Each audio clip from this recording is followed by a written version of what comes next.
Hello, Internet. My name is Miles Bassett with Wildman Web Solutions, and this is Ask Wildman.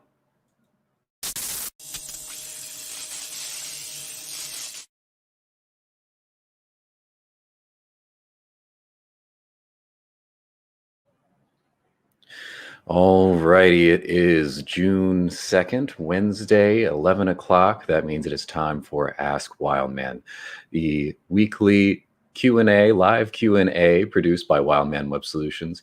Every week, my team and I jump on here and stream live to our Facebook page, YouTube channel, and Twitch account to answer your questions about advertising, marketing, technology, business, or whatever else it is you want to ask us about.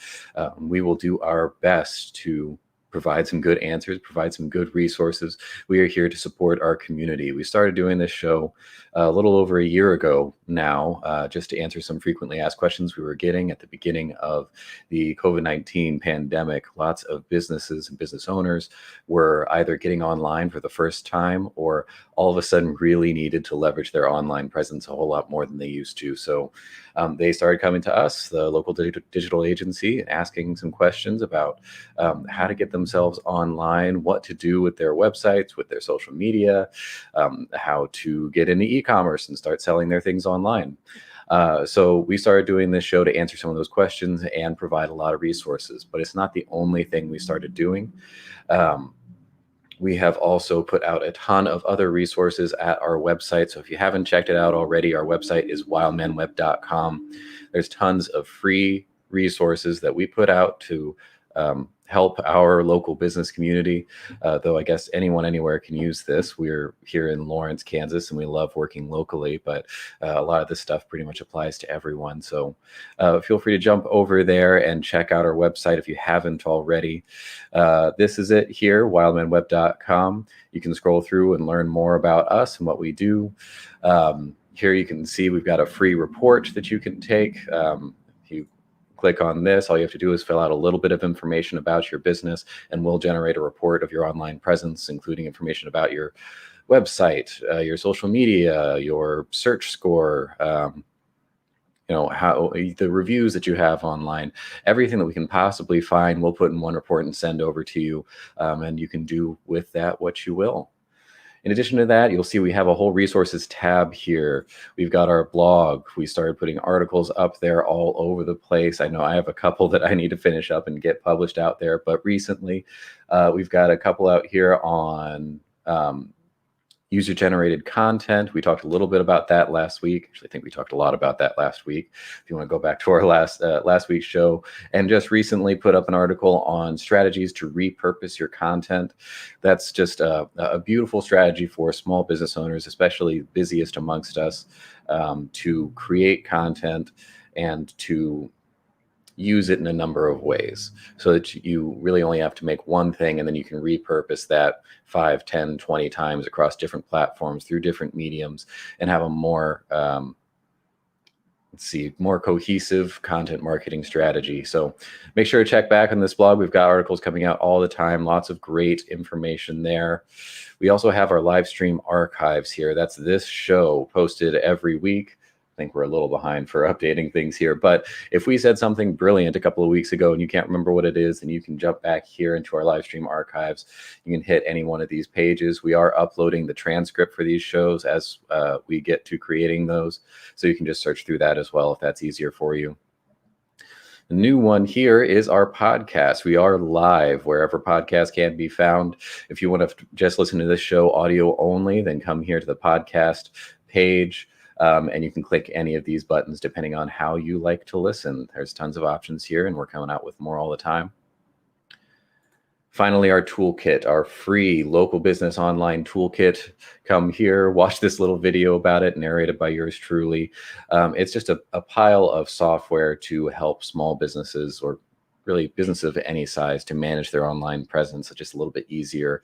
And there's so much to do, and it can seem so overwhelming to get your business online and manage all of that effectively. So we put this out here. Again, it's free software for anyone who wants to sign up to help you manage your social media, your reputation, your website, your listings and search scores, There's tons of other tools in there to help you get started, or to really take what you have and elevate it. So again, you just come here to this page, put a little bit of information about your business, and it'll get you all set up and ready to go. All right, that being said, let's see if I can figure out how to remove this. There we are. We are on to today's show. So this is an open Q&A. We do have some questions that we've gotten over the last week or so emailed to us. Our email here is askwildman@wildmanweb.com. I do have that scrolling below me here. So if you have a question you want me and my team to hit, please email us there. Or if you're watching this live, you can throw your questions in the comments below me right now, and I will answer those as they come up. Okay, so the first question that we got here, what do we have? Oh, I guess I should address this as well. You may notice that I'm the only one on the screen today. Normally, we do have someone else jumping in here. We have usually my partner, Mike. Last week, we had a special guest of Anna Meridian jumping in and helping out.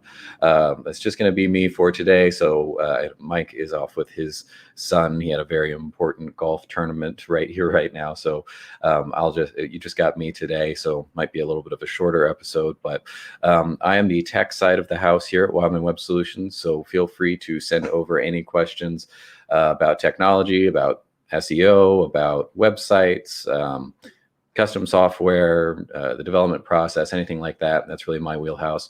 If you have anything on the advertising and marketing side, I will do my best to answer those things, or we can hold off and maybe we'll get Mike jumping in later, and maybe it'll just be a next week thing. Okay, so starting here with our first question, we've got a couple of questions over the last couple of days regarding emails, setting up emails for your business. So I want to take a little bit of time and talk about setting up your email.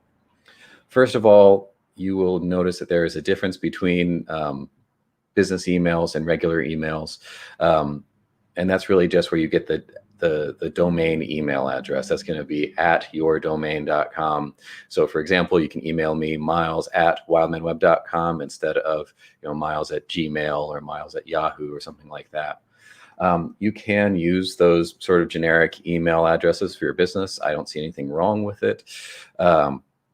But it can give you sort of an air of respectability, of authority, if you have an email set to your actual business domain. It's not a huge functional difference there until you get into larger email marketing strategies where there really are some advantages to leveraging your own domain. And we can talk about that later if you want. Please throw in the comments if you want me to dive any deeper into any of this. But if you do decide to get a domain email, there are probably a couple of things that you need to know. First of all, your email is separate from your domain. It is separate from your hosting. It is a standalone service in a lot of places. Sometimes it'll get packaged. If you buy a domain, they'll also give you an email. If you buy hosting, they'll also give you an email, but not always. So make sure you are looking at that. I know several clients that have come to us and they've bought a hosting package already, or they bought a domain and they expected emails to just sort of come with it and already be set up for them, and it wasn't at all. So that was just one other thing we had to set up for them, and an unexpected hurdle that we had to hit in that project. Now, luckily, it's not a huge deal, but if you're not working with us or another professional agency, then it could be a major stumbling block. So make sure to watch out for what is actually included in your bundle and if they're giving you these emails or not. It could be that you have to opt into those. When you do opt into those, there's a bunch of different services out there. Sometimes your hosting provider will take care of your email as well. I know you can get an email through, if you get hosting through GoDaddy, you can get an email with that, or some of the other big hosting providers. Those can totally work for you. Sometimes they're just an email relay, so they're not quite as functional. Sometimes they will come with an email client, like Gmail or Outlook or something like that maybe is something you're not familiar with, you're not comfortable using, or maybe it's kind of clunky. I know in the early days of Wildman, we had our own email client that we would use, and it just wasn't as robust as something like Gmail that everyone is familiar with. So checking to see what kind of email you're getting when you do sign up for these packages. And if there are any restrictions, do you have to use their email client? Can they help you get set up so that it's sending emails to your Outlook app, or forwarding to your other email, or however you want to do it? And watch out for some emails. They're not actually email addresses, they're aliases, and they'll just kind of forward from one thing to the other, which means that you can't reply from that email. Which again, it's not functionally a huge problem. It can totally work for a lot of people, but it does give you an air of authority if you are sending and receiving emails from your domain-based emails.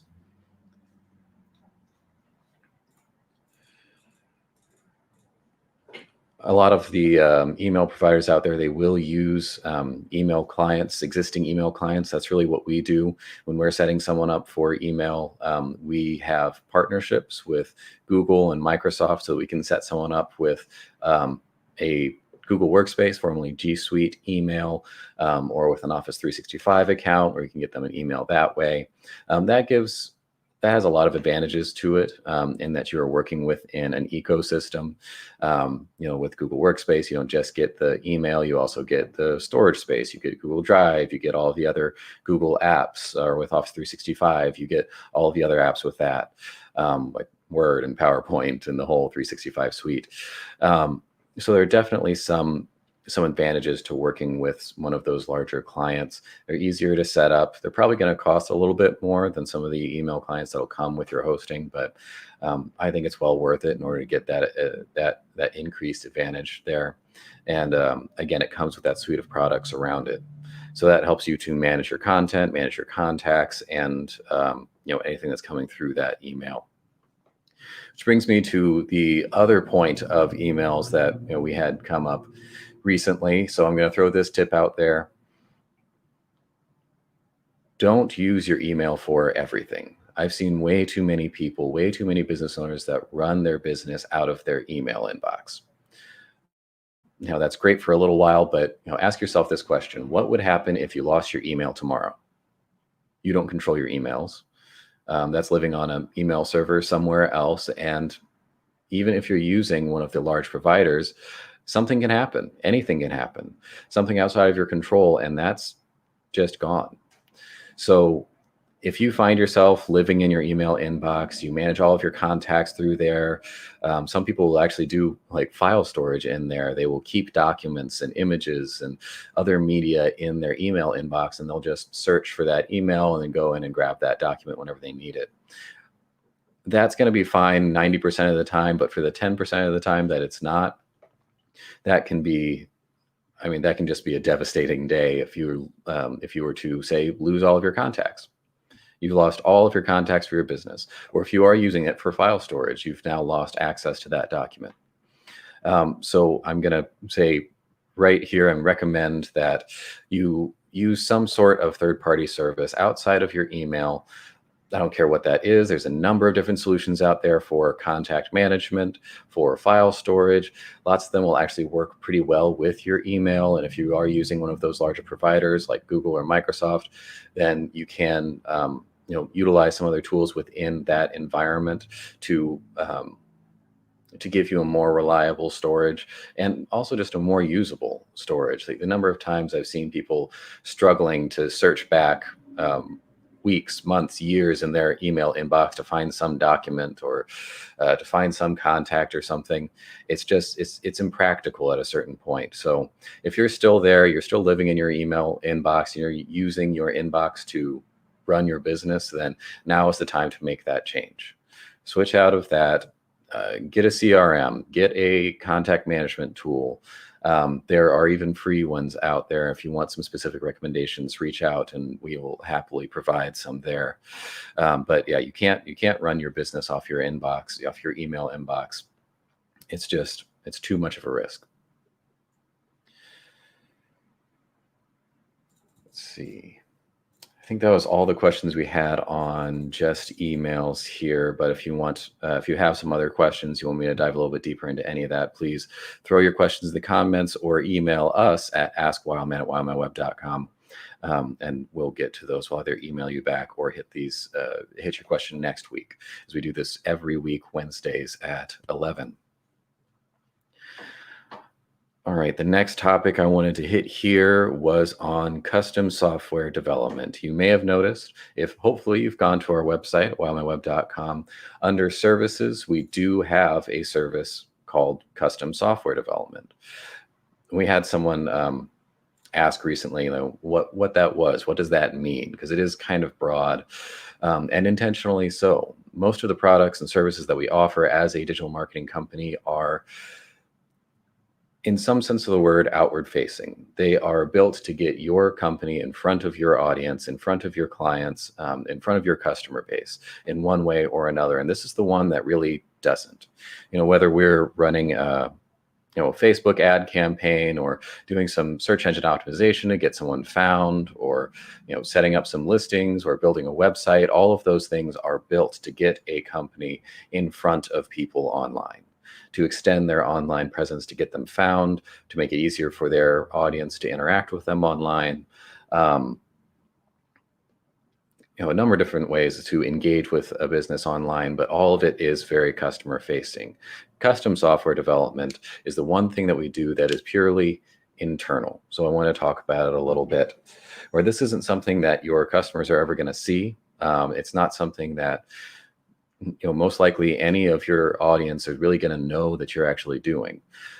This is all about improving your internal processes, saving you time, saving you money, saving you some sanity perhaps here and there, and just making your job easier so that you can serve your customers better. As my partner Mike says all the time, good advertising or good marketing is going to do one of two things. It's either going to grow your business, or it's going to put you out of business faster. The idea there is that a good marketing campaign or good advertising is going to amplify what's already there. If you have a good product, you've got awesome service, you've got a good company, then a good marketing campaign will help you to grow that business 5, 10, 50 times. It'll be a huge growth spurt because you're able to get what strengths you have and put them out to the right people at the right time in the right way. If, however, there are weaknesses, there are holes in your marketing bridge. Maybe your product's good, but your customer service is lacking. Maybe there's some other products or problems with how you execute on things. As soon as we start driving a bunch of traffic to that, that's going to be tons of excess pressure on an already weak point, and that's going to cause more pain than it's worth. So when we're talking about custom software development, we want to look for some of those weak points. And ask, is there anything that you do, look at your day-to-day. Is there anything that you do that is monotonous, that you're doing all the time, that could be done faster? It just seems, there's too many steps involved in doing this very regular activity. That's where something like, a piece of software or some sort of automation can jump in and actually save you a bunch of time and energy, and therefore money, and hopefully help you to serve your customers better, to improve your business as a whole, so that when we do elevate everything with a brilliant marketing campaign or a new website or whatever else it is that we're doing to get you in front of your audience, there isn't that weak point anymore, and you can serve that new influx of customers better. The example that came to mind from when I was thinking about this before the show was, and a friend of mine at one point was working for a company that produced very specialty products. They designed these products, they built them there in-house, they had a warehouse, and they would build everything specifically for each client. All the products were, basically the same kind of thing, but they would customize each of those orders for each of those clients. And so, depending on the dimensions that they needed, or the other specific specifications that were requested by that client on that specific order, they would have to modify their products just a little bit. And so to keep track of all that, they had a huge amount of documents that would detail the iterations of the design process. They would talk about each of their different products, the specifications that they have, the different design changes that happened over time, the dimensions of everything, so that they could combine all of those products into a deliverable product per order and send it out. those documents were living in an incredibly complicated file structure. So in order to access, the document that's going to tell me just the basic dimensions of this product, I would have to open up File Explorer, go to the folder of the year, go to the folder of the month, go to the folder of the day, and then go to the product folder under that, and then navigate through this crazy file structure in order to find a document, pull that out onto my local computer, make the changes, and then put it back into the proper place and navigate out. He found that to be incredibly inefficient and a waste of time every day. He started keeping track of it and realized that he was spending a not unsubstantial amount of time doing this process every single day. And across his entire team, they were all doing this. So if you added all that up, there was probably a couple of hours of wasted time every day. And this team was a, highly specialized, highly educated, not cheap labor kind of team. So a couple hours a day over the course of an entire year is really wasting a lot of time and a lot of money. Not to mention, it was frustrating the hell out of him and his team all day, every day, having to work with this thing. So that's where custom software came in. We spoke with them about developing an application, developed a desktop app that, instead of opening File Explorer and navigating through this labyrinth of files in order to get to what they needed, they would just open up this little desktop app. And they could search and sort and filter, and it would go through that file structure, grab exactly what they needed. And when they decided to, they put in the file name, they put in the date, they put in the family of products they were looking for, and it would give them a series of links. They could then click on that link and it would immediately open up that PDF or that file for them. Then when they modified it and saved it, it would automatically save it back into the right place and give it the proper naming convention so that it was renamed as the next iteration of that product design, rather than overwriting the former one and putting it back in the file structure in the proper place. Just doing something like that, making a little desktop app. All it was a one little front-facing application and then a Python script in the back end to do this search function, ended up saving them tons of time and, like I said, sanity for that team. I don't know exactly what the dollar amount would be for saving all that time, but like I said, a couple of hours a day across a team over several years, the return on investment on that was immediate. And that's the kind of thing that we're looking at when we're talking about custom software development. If you have something in your business that just seems harder than it needs to be, or if you're doing the same thing all day, every day, or if you're having to hire this out, you've got an assistant, you've got a virtual assistant, or you've tasked one of your staff with doing this thing, and it's the same thing every day. You feel like someone's wasting time doing this process and it could be done smarter. That's probably where we need to have a conversation, or you need to speak with a developer. So hopefully that answers some questions here and gives a little bit of clarity as to what we're talking about when we talk about our custom software development service and where that might fit into a small business scenario. If you have any questions on that, you want me to dive deeper, or maybe you have a specific use case in mind that you want me to try to tackle here live on air, I'll do my best. Please throw that in the comments below, or email us at askwildman@wildmanweb.com, and we will get back to you on that. All right, almost exactly at the halfway point, and it looks like I may have someone joining me here. Mike, are you there? And Miles, come in. Here we go. Hello. Mayday. Can you hear me now? A little bit of a delay there. How in the heck are you doing this morning, Miles? I am doing good. I'm really testing out my just talking by myself muscles here.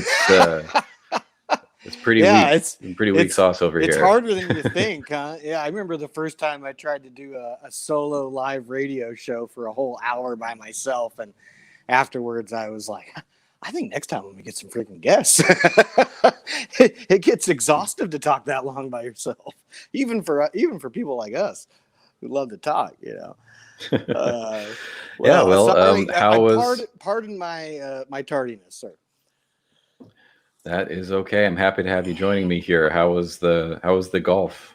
It was good. I only stayed for the first tee shot, the opening tee shot, but it was right down the fairway, and he did great. Yeah, my son is playing over at Eagle Bend today in a Kansas junior tournament, so hopefully he's gonna keep it together and put 18 holes together and have a good round. We'll see. I'm gonna show up there at the end and cheer him on. But yeah, he started off good at least. So Awesome. Well, we won't take too much more time here. Like I said, we've been on for about half an hour, and wrap up here in a little bit. But so far, I kind of talked a little bit about business email, setting up emails, getting your domain email, and some benefits for doing that. Then jumped into, I guess you heard the very end of my talk there about custom software development and where that might make sense for a small business. Because I think just a use case there is kind of a helpful example in getting people to wrap their minds around where they could use something like that. Too many people we talk to, they're like, I see where I can use a website for my business, but what are you talking about with a piece of custom software? Why would I need that? So hopefully that use case helps to clarify that for some people and let you know how this can be helpful for you. Plus, it's kind of fun for me. It's a unique challenge every time. Instead of just building a website for a business, you have to walk in and really understand what they're doing, and it's a unique and truly custom experience every single time you get to build a tool like that. So just for selfish purposes alone, it's fun. Hey, fun is what it's all about.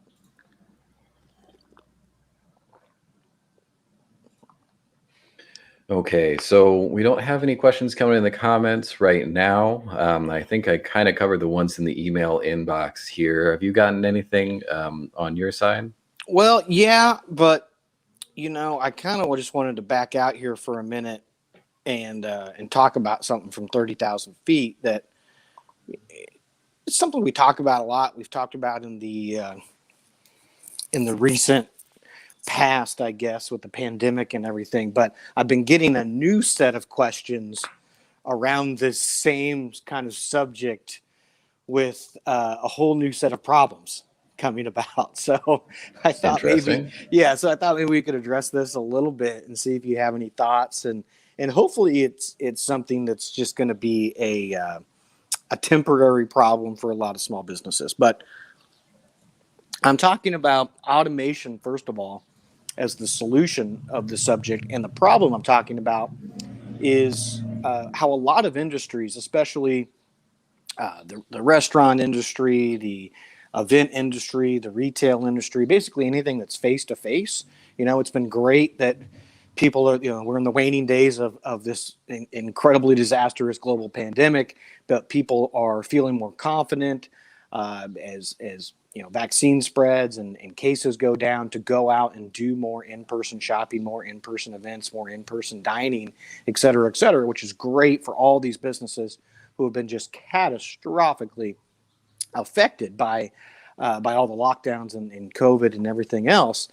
But now they have a whole new set of problems, as everyone's probably aware of, on the hiring side of things, that a lot of them can't find enough people to fill out their staffing to even keep normal business hours. Some of them are even closing because of it, but a lot of people are either having to, pare down their offerings or pare down their hours, so on and so forth. And so it occurred to me, into talking to a lot of these people over the course of the last few weeks, that there may be some solutions in there that we were thinking of primarily as, a way to attract consumers who were not wanting to come into your physical space, but it may be a way to serve your consumers who are willing to come into your space, or to deal with you in a different way that doesn't require as much human power, or manpower, for lack of a better term. And so automation could be a key to keep some of these small businesses afloat. We were talking with a client the other day and talking about, music venues, and how touchless ordering could revolutionize the way that beverages are served at a concert, and it would take a lot less staffing. In one of the iterations of a solution that we came up with in order to execute it. Well, when you don't have the staffing to execute how you would normally do that, this becomes a very valuable tool for you very, very quickly. And like I said, we don't know how long this whole employment shortage is going to last. hopefully not as long as the pandemic, but nobody really knows. And so I think it'd be really smart, instead of closing your business or cutting down your hours and making less money, to try to find some solutions, even if they are temporary solutions, in order to keep serving your customers at the same volume that you're currently hoping to do.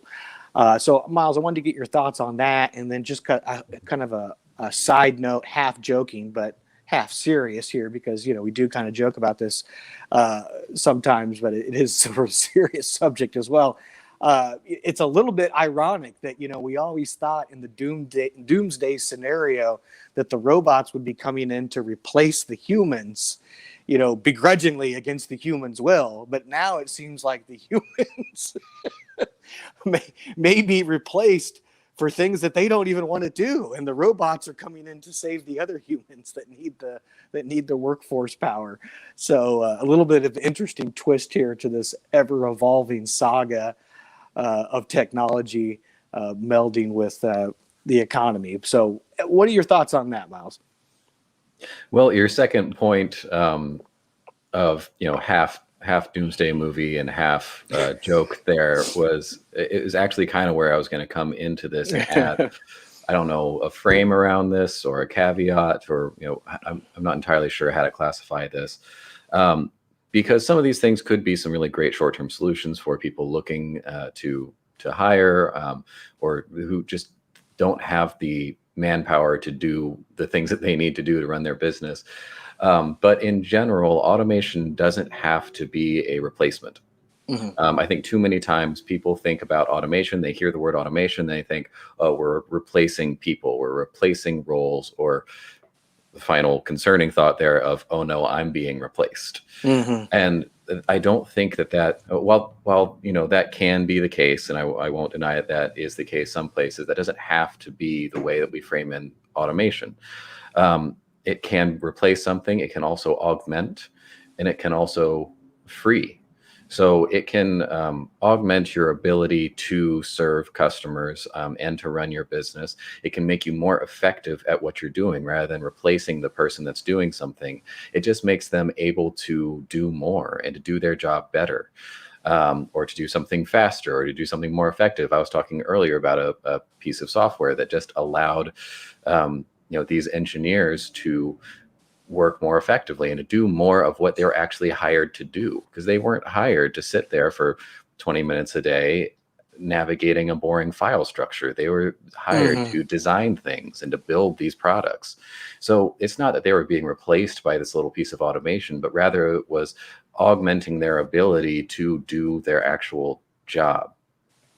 And it can free people. It can free people from these silly, monotonous tasks that they don't really need to be doing. And again, allow them to be more effective in what they're doing, allow them to do what it is that they want to be doing.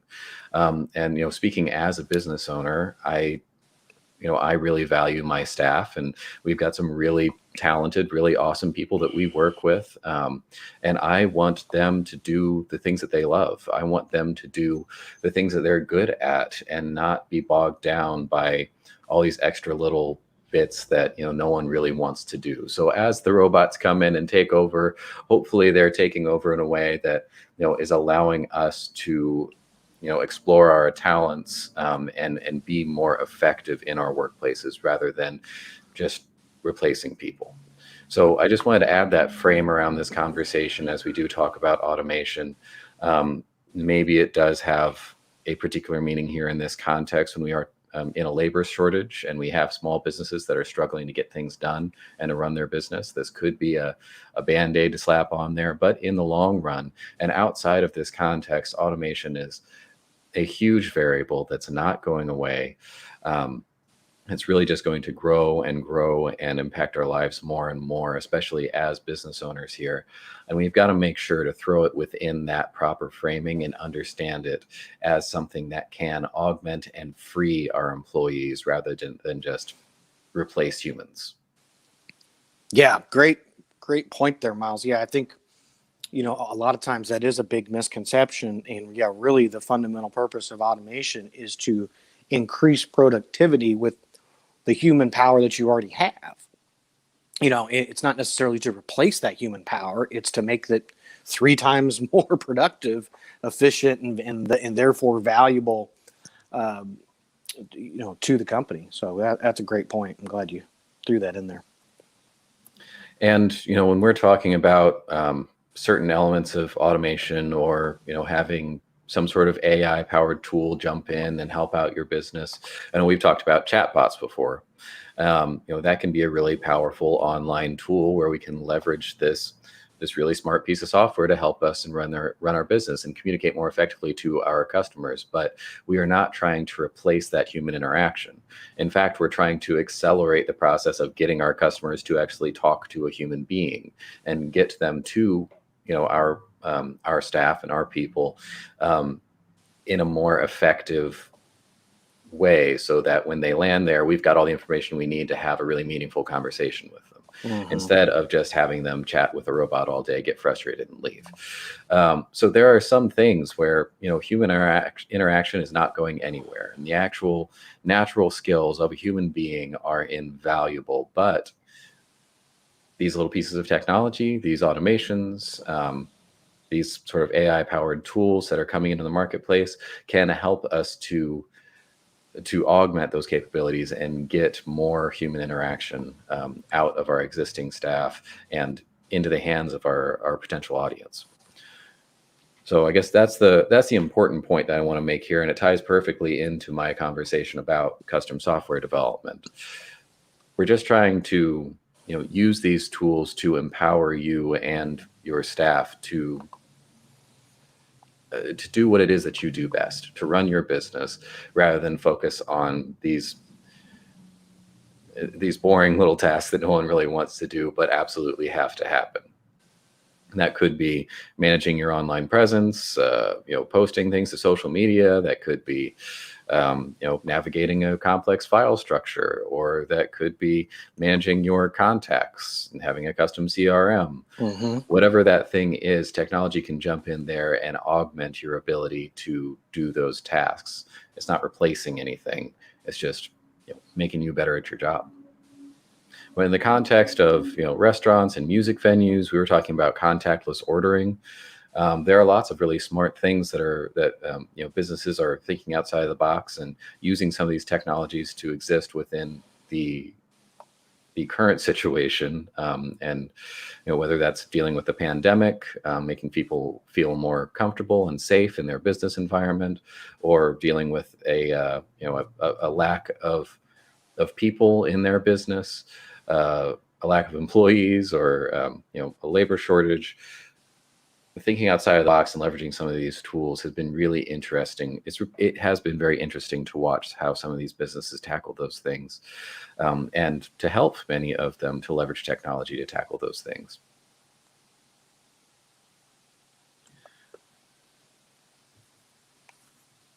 With your example of the music venues, there was an unintended consequence that we just sort of ran into within the conversation we were having.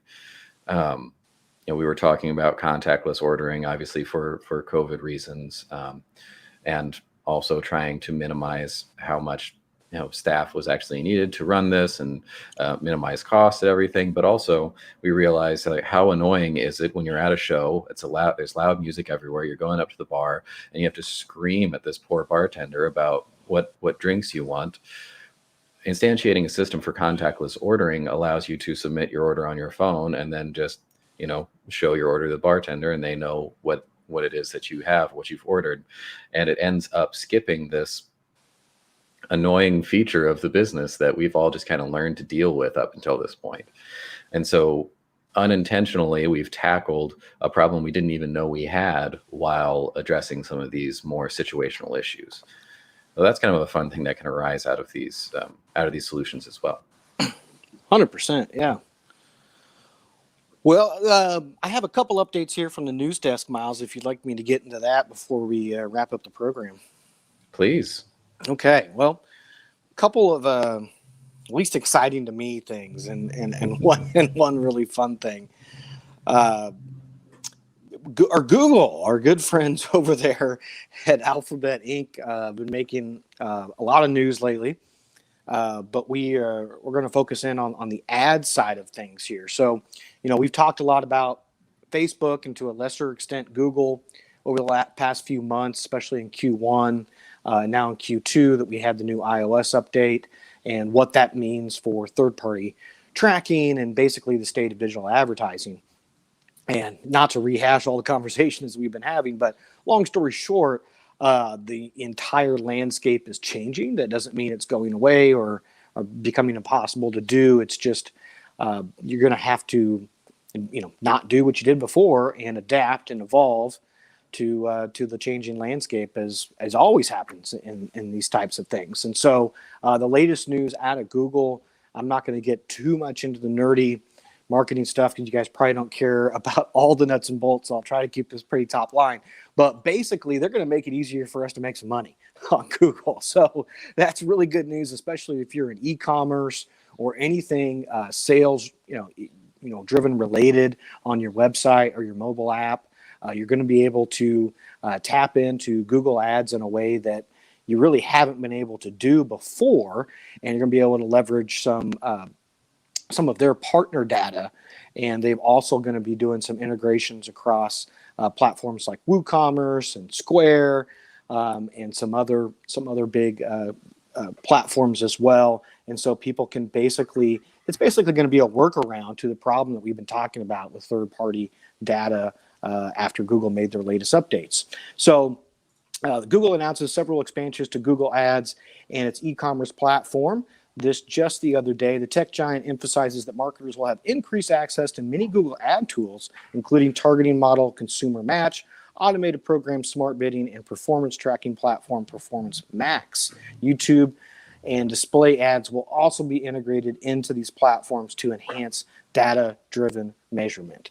So they're basically going to give us a workaround here, and we're going to be able to have much better results. We're going to be able to track our conversions, not exactly the way that we did before, but in a new way that is going to, I think, be extremely advantageous to us. So that's the good news out of Google for all of you who were counting on Google Ads for sales, especially, as I said, if you're in the e-commerce world, there's going to be a lot more options for you than there was after the third-party tracking went away. So another quick update too, since we're in the family of Google, and we've talked about YouTube quite a few times over in 2021. I believe it was one of our main tips at the beginning of the year for people to jump into YouTube advertising. And Miles, I don't know if it's just the reach of this show and how many viewers we have that we move the needle that much, or if it was forces beyond our control. But YouTube is experiencing a 49% lift in ad revenue over last quarter. So apparently it's not just us who've been dumping money into YouTube ads, but that is becoming a massive platform for advertisers in the face of this whole iOS update and third-party tracking going away. I was just talking to an advertiser, a client about this just on Friday, actually, Miles. Said, to be honest with you, your best bet by far for what you're doing is YouTube advertising. It's just getting incredible return on investment. And that's, one of the other themes here, Miles, that we're seeing out of the news. I'm not going to get too much into the weeds on this one because it gets pretty nerdy pretty quick. But, what we're seeing is that a lot of these brands, and especially some of these brands that were really hurt by the pandemic, the ones who have been smartly investing money and investing more money into digital advertising are seeing huge windfalls right now. And so I'll quickly just dive into this. Gap, one of the really distressed retail brands out there, even before the pandemic hit, is reported $4 billion in net sales in the first quarter of 2021, an 89% increase compared with the same quarter in 2020, and an 8% lift when compared with 2019. The retailer attributed its sales growth to its digital marketing investments made during the past several quarters. And so, I know a lot of people became Dogecoin millionaires recently, but beyond that, the greatest return on investment that any business can be making right now is to create an effective marketing plan and to invest a lot of money into that marketing plan, because that is going to get you incredible return on investments. I'm actually working on an article about that right now, Miles. Probably be ready for next week's newsletter. So a reminder, everybody, to jump into the newsletter chain if you're not on board with that. And we're going to deep dive into some of the tactics and statistics around how to get a great return on your ad spend, or ROAS, as we call it in the business. But yeah, Gap, Old Navy, and a few of their brands are seeing just huge surges after they pivoted and they made different moves and different plans at the beginning of the pandemic with their marketing. And then there's other brands like Banana Republic that didn't pivot and move as hard, and their sales are still really struggling. And so it's interesting now that we're seeing all this data and we can really compare it year over year of what's shaken out between the winners and the losers, and you can see, a clear line between who did what and who ended up with big gains and who ended up either flat or still with losses. Now, as we come deep into the second quarter of 2021, so that's that. I'll leave the data talk behind there for a minute, Miles, and I'll end here on a bit of a fun news piece for everybody. We got Father's Day, of course, coming up here in a few weeks. Make sure you go out and get something great for your dad. But Miller Lite and New Balance have teamed up with a great idea called. Those are some dad brands. Exactly. We'll get into that here in a minute, what this means for the brand. But I really love just the thinking outside the box here, Miles. So Miller Lite and New Balance have teamed up on a dad shoe beer koozie called the Shoezie. That is right. It is actually a functional beer koozie that is made out of a New Balance shoe. And again, I really love this promo for a couple different reasons. Yes, because it makes you chuckle, it makes you laugh. It's functional. People can actually use it. And I mean, even if it's silly, you can't say you can go to a barbecue with fellow dads and this not be the talk of the whole event, right? So people are going to instantly talk about it. They're going to want to share it, et cetera, et cetera. It has that aspect to it. But yeah, the first thing I said when I said dads and those two brands, Miles picked up on it, is that is just such a sync with the brand image, with the target audience that they're going for here. And I really love it on the New Balance side of things, because, New Balance is almost taking like I don't want to say a negative, but, kind of like a knock that people almost it's like you get made fun of, right? If you're a dad that wears New Balances. And by the way, I am a dad that I used to wear New Balances, and I didn't mind people. I almost leaned into the joke, it's like, I now wear Asics, which is also a little bit of a dad shoe. But I tell you what, you get old and you got to take care of your feet. Okay. And after 2 broken feet, that's what I realized. So that's neither here nor there. But, they're kind of turning that negative, if you will, into a positive, right? And they're leaning into it. They're making it fun. They're making it accessible. That, yeah, we are a dad shoe, right? They're owning it. And, kind of going back to that idea that, hey, if there's no such thing as bad publicity, right? If they're talking about you, as long as you haven't killed somebody, or, one of the unmentionable things that, is never forgiven in society, it can always be a good thing if you're going to spin it in the right direction and use that PR in the right way. So that's why I just love it from the angle of New Balance. Miller Lite, of course, it also makes a ton of sense, and they sell a crap ton of beer around the summertime, and of course to dads and barbecues and everything like that. So just a little fun little Father's Day promo story there to wrap up the news segment, Miles. I'll toss it back to you to wrap up the show, but that's all I got here. Yeah, that was a really fun way to end things here. And I think sort of an unintentional, maybe intentional, I don't know, maybe you're playing 4D chess over there, but tie back into your into the story about that with before that with the Gap. where I think is actually a really important takeaway, especially for our audience, for small businesses. I know we've talked about this in the past, but I really want to drive it home here with, one of our advantages as small businesses, even though all the big boys out there, they have way more money, they have more power, they can do everything more and bigger and better. One thing that we have over them is our ability to pivot and do so quickly. We are small and therefore we are agile. It can take a lot to move a company like New Balance or Coors Light or the Gap. And you can see how effective their pivoting strategies have been here, whether they are, moving their physical retail online and really focusing on a different market here, or if they are making some fun out of the box marketing connections by, making the beer koozie, the New Balance beer koozie.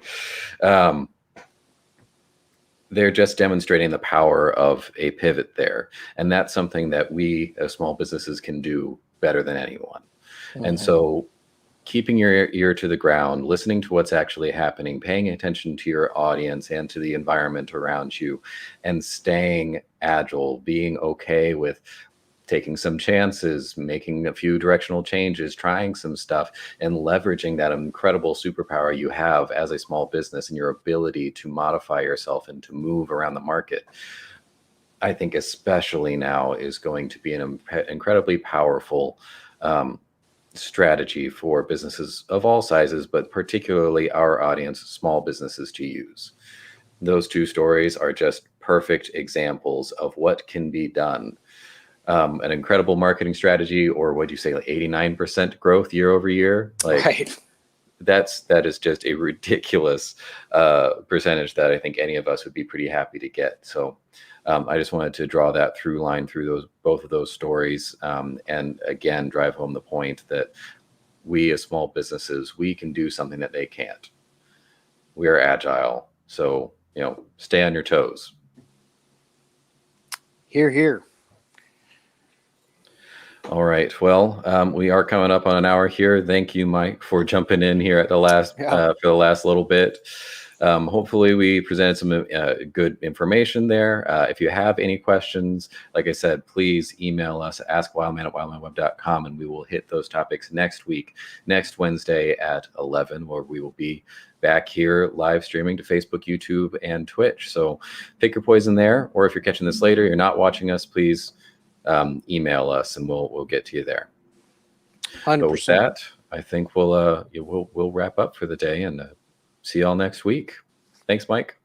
Thanks, Miles. And thanks for watching.